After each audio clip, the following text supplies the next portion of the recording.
Yebazibwe wano ku mbuga enkulu ey'Obwakabaka bwa Buganda obudde bwakedde bulungi era embeera nnungi yakasana akaakanga ka kiseemerezi kyemerezi nga kalanga mirembe myereere. Ffe situgaana kutandika nakugamba nti Merry Christmas purogulaamu olutindo omusajja wa Kabaka birimu ematovu munnakalungu nzikalidde okubaweerezanga bulijjo. Mu lutindo leero nkeeredde mu byabulamu. Omuntu ateekwa kuba mulamu n'akola by'ateekedde okukola, n'abikolera abantu be, n'abikolera ekitundu kye, n'abikolera eggwanga lye. Ennaku enkulu zino ze tugendamu ekyamazima era atali mulamu tajja ziwoomerwa wadde zinyumirwa. N'olwekyo obulamu kye kisinga mu byonna. Kaakati no mu studio mu lutindo lutugasse ku ministry ya Ssaabasajja Kabaka. Ministry eno nga ye y'enkulaakulana y'abantu ate ministry eno etwaliramu ebyenjigiriza ebyobulamu. Ministry engazi etwaliramu n'ensonga za office ya maama n'abagereka. Kaakati office eno Ssaabasajja Kabaka yasiima n'agikwasa munnabyanjigiriza Oweekitiibwa Courtrude Nakate Kikomeko ye minisita kaakano. Tatambudde yekka, atambudde n'abakulu abamuddukanyizaako emirimu bwe baweereza emirimu gy'abeene. Atambudde ne Mukiibi Haman ono nno nga ye principal development officer. Tatambudde yekka era atambudde ne mukulu wange Muwonge David ng'ono ye principal health officer. Byonna owulira bya bulamu naye kambasaba abakulu basooke bababuuzeeko nja kusooka n'Oweekitiibwa. Ensi ekula bulungi mukama wange minisita abantu babuuzeeko abantu ba Kabaka. Musajja wa Kabaka birimu ye waawo ekitiibwa neyanziza okwenyaniriza abatulaba abali eyo abali ku telefayina. Nze Courtrude Nakate Kikomeko nga bwe nnyanjuddwa Ssaabasajja nga yasiima nkulembere ministry ye erimu ebyobulamu ebyenjigiriza ate ne ofiisi ya maama n'abagereka. Nsanyuse nnyo okubeera wano. Mukulu wa Muwonge, ensi ekula bulungi nnyo n'abantu bakuwulira sooka babuuzeeko. Abatulaba neesiimye okubeera wano mu studio zaffe eza BBS. Mwasize mutya? Nze Muwonge David omukwanaganya w'ebyobulamu mu Bwakabaka. Mwaye Mukiibi wange se ozzo kiiba nze nkiiba buuza kubatwala n'abatuwuliriza abalungi abatulaba. Nange ndi musanyufu okubanga mbeegasseeko mu kaweefube ono wetuba nti tugenda kulwanyisa obulwadde buno obwa malaria. Weewaawo Oweekitiibwa oba wakisinyizaako ekikuleesa amangu n'abakulu ba gavumenti ya Ssaabasajja Kabaka obubaka bw'olina. Anti Ssaabasajja yankwasa abantu be babeere balamu. Weewaawo Kati ekituleese olwaleero ye mukama wange kwe kwongera kaweefube gwe tulimu okulaba nga tufugaza omusujja gwa malaria. Naye nga twenyumiriza tuli mu mukago ne ministry ya health ate ne bannaffe abattaso nga mu mukago ogwo twegattidde wamu tutuuse enjigiriza tutuuse okukyusaako abantu baffe tulabe nga tetufa kyeyonoonere omusujja gwa malaria. Era bannange benzize nabo bagenda kwongera okusonjola ensonga. Weewaawo mbuuze Muwonge mbuuze Mukiibi ate tasaayingirirawo atya gw'ensiri kitwale wamwaye Mukiibi olw'okuba taso ate mu by'ensiri bino omusujja nsiri sizaziguleeta Obwakabaka bwa Buganda bwegattirwako ekitongole kyaffe eky'ebyobulamu aba Ministry of Health n'ekitongole kyaffe ekirala kinnamukago ekya Taso. Olw'okuba nti nno bwe tuba n'abantu abalwadde ng'ate bali ku ddagala ate ne bafuna omusujja guno ogw'ensiri gubayisa bubi nnyo. Kale kyova olaba nti amaanyi tugagasse wamu. Ffe ab'Obwakabaka tukunga abantu ekitongole kyaffe ekya Taso ne Ministry of Health ate byo bituuse obuweereza eri abantu ba Ssaabasajja Kabaka. Kale kyova olaba nga kaweefube ono w'okulwanyisa omusujja gw'ensiri tetugenda kumuddukanya ffekka. Twetaaga ebitongole ebyenjawulo bijje tusobole okulaba nti abantu tubatuusaako obuweereza bw'obujjanjabi. Programs health officer Okusoomooza kuli ludda wa mu kulwanyisa ensiri zino zitumanyi n'okumanya bwetu noziraba tuziraba ne gye zibeera tuzimanyiyo. Kituufu. Ekyamazima nga bw'ogambye okusomooza kuliwa. Omusujja gwa malaria abantu bagunyoomye ate nga gutta. Buli lunaku abantu 16 be bafa mu Uganda. Abo nno be bamanyika. Omwaka oguggweerako nga tuli mu bantu abasoba mu 10,000. Naye olw'okubanga ndowooza abantu bamanyidde nnyo omusujja guno oba n'obulwaliro buno okutubeera okumpi, oli bw'afunamu akantu n'adduka n'agula kyaguze, ne batamanya nti naate olumu kyabulabe kubanga ebiseera ebisinga tebabawa ddoozi yonna, ne bagukonya ne gubakola ebintu bingi. So minisitule y'ebyobulamu kwe kuvaayo negamba nti nno nga Ssaabasajja bw'ayogera omuntu eddoboozi lyalitwalanga nga bw'alifunye, neyagala etweyambise tugatte ku ddoboozi tulabe nga tufugaza omusujja guno. Kyetuli mu kukola kujjukiza bantu na kubawa buvunaanyizibwa babeere bavunaanyizibwa eri obulamu bwabwe. Ekitiibwa ku lwa minisitule naddala wano mu Buganda kyetumanyi kitandikirwako ekiziyiza omusujja butimba. Gwe owuliza aba minisitule waggulu eri butimba tubufuna ddi abantu ba Kabaka naddala?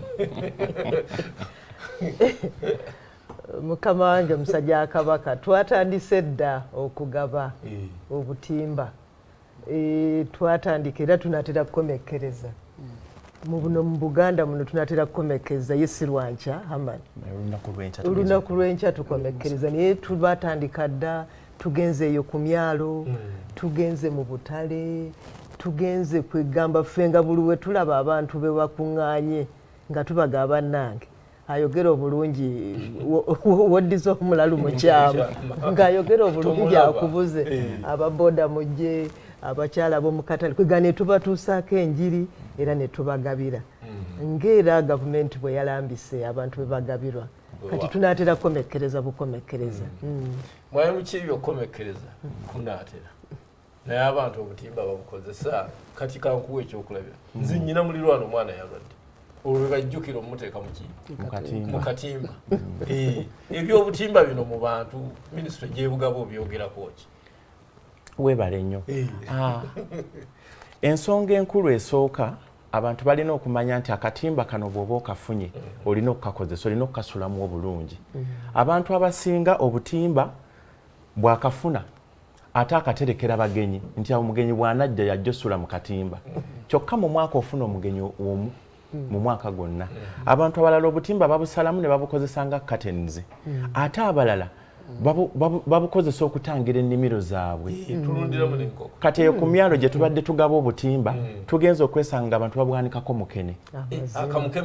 Kale kati era kati olaba nti tuli mu kaweefube okuba nti abantu tukyusa endowooza yaabwe n'omulagira nti akatimba olina kukakozesa bwoti n'ate ogenda okusanga kyewamugambye ate si kyakakole n'ate ng'omusujja gusigala gukyabaluma. Kaakati wulirayo kano akatimba kapya kakyalimu n'eddagala nyina gye nasanga nkakamula ebyokulya n'owulira embete zeeyo. Kati ebintu ebifaananako ng'ebyo bye bituleetedde ate okufuna obulwadde obulala. Kyova olaba nti okwegatta wamu n'ekitongole kya TASO ne Ministry of Health kijja kutuyambako nnyo abantu nga tubawa obutimba ate nga tubasomesa basobole okuba nga bategeera bulungi nnyo lwaki obutimba buno tubugaba. Olina kukakozesa otya, olina kukakozesa ddi. Ekirala abantu baffe balina okubeera abayonjo. Abantu obasanga mu maka gaabwe nga makyafu balina ebidomola ebiveeraveera kwegamba nga balunda nsiri naye ng'ate omuntu yandibadde muyonjo. Kyova olaba Ssaabasajja bakubiriza okukola bulungi bwansi tatandikira mu community, atandikira mu makaago, kirininga amakaago, ennyumba ebeere nga nnyonjo.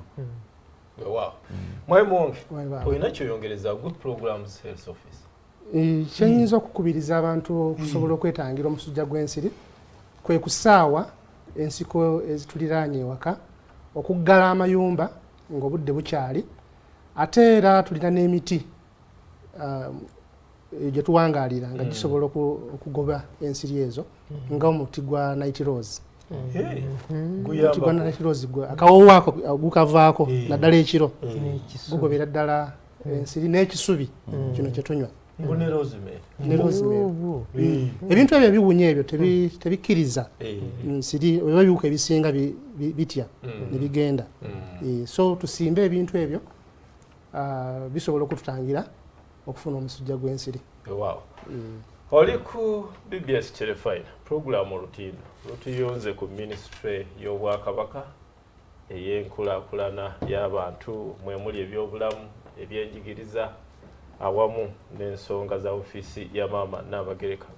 Ministry eno ekulemberwa ekitiibwa Cofield Nakate Kikomeko era ndi naye wano alina abakulu bano ali ne mwami Mukiibi Hamani ono nno Programs Development Officer ate era ali ne Principal Health Officer omukulu naye tuli naye wano. Owekitiibwa ministry etwaliramu n'ebyenjigiriza amasomero abakulu b'amasomero ate ng'omusujja mpulira mbu gusinga kutta mu gigi muto ddoboozi lyo erya ab'amasomero n'abazadde kuba kati n'abaana bali mu luwumula. Eddoboozi lyange okugenda eri ab'amasomero tugenda ne tuteeka mu byetaaga abaana bye balina okutwala ku ssomero nti bateekeko baleete obutimba naye olumu wabeerawo obugayaavu kati omwana omaze okukateeka ng'akaleese naye n'otomugoberera nnyo nti bakataddeko ku kitanda ekyo tulina abakulu b'amasomero okukyongezaamu amaanyi. Kaakati ate tulina zi compound zaffe ennene nga bwe muzimanyi n'ebizizi ebyo byonna ebiva mu baana ngeri gye bakozesa kwega tulina okuba nga tuli bakalabaalaba sockpit nnungi mbikeko bulungi omuddo ogusaayiddwa ebiregamaregamya amazzi ate n'abaana okubawa emisomo baleme baveemu gano amalala mbu nze sisula mu katimba. Ebyo byonna abakulu b'amasomero mbakubiriza. Mwami wange mu ddakiika emu nsaba owumbewumbe ku lwa department gy'otwala nadde wa Hamani oluvannyuma minisita asibwe. Neyanziza ekisembayo kyenyinza okwogera obutimba twabufunye bassebo ne bannyabo naye obutimba obwo buyinza okuba nga mu nju zaffe bwe batuwadde tebutumala tuwe priority oba omukisa tusoosowaze abakyala abali embuto tubawa akatimba bakasulemu kubanga bwe banaafuna omusujja gujja kubayisa bubi.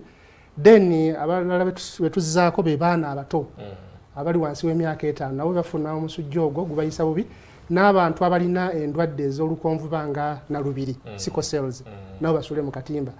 Akatimba kasobola okutuyamba ffenna tuyinza obutasula mu katimba okusinziira ku bungi bw'obutimba bwe batuwadde naye n'omuntu atasuze mu katimba akatimba ko bwe kaba mu nju olwokuba kalimu eddagala ensiri wena ekagwako ejja kufa so lyata akasuzeemu olwokuba nga twafunye butono akasooka tusoosowaziza omukyala ali olubuto tusoosowaziza abaana abalala abatali mu katimba ensiri wena egwa katimba akalimu eddagala ejja kufa naffe tubeere protected in one or the other. Mwami Mukiibi eddakiika etawera neyo.